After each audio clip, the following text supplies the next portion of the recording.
My name's David Devereaux. I represent the Confederation of Clubs of Washington State and the U.S. Defenders of Washington State.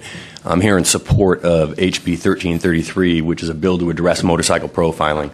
I think that the policy arguments have been well established and not well refuted, which is why we're sitting here today. I think we're dealing with two pieces of a fiscal report, the first of which is accurate, $5,000 to the Criminal Justice Training Center to develop an online training program which would allow the officers of Washington State to educate themselves on the issue in 1 hour through an online program.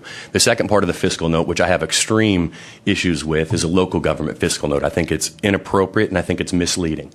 I'll make a few arguments. The first of which is these are all historically disproven. If you're to analyze the fiscal note that the Washington Association of Sheriff and Police Chiefs posited in 2002 for the racial profiling bill, which was more extensive, but which this bill is modeled after, concluded that these costs would be minimal and have no further financial impact on either the State Patrol or law enforcement agencies throughout the rest of Washington. I have the fiscal report with me and we'll make sure that you all have a copy of it. Second, I think it's completely inappropriate to attach a financial or monetary cost to a legitimate constitutional issue. Remember, motorcycle profiling most often takes the form of a pretextual traffic stop, which is a baseline Article 1, Section 7 state constitutional issue.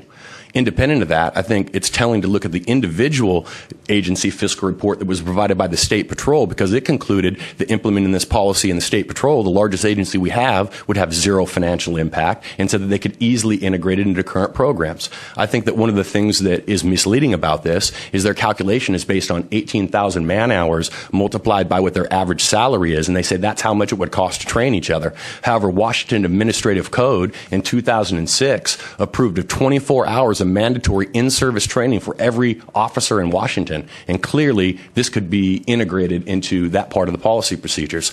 I think that this fiscal note demonstrates something that's not a budgetary impact. It is a false assumption and something that is not an additive cost. It's something that's already taken care of in our current budgetary concerns.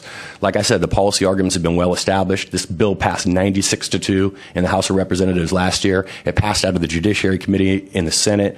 The companion bill did on a unanimous vote, and it passed to you from the Safety and Emergency Preparedness Committee on unanimous vote.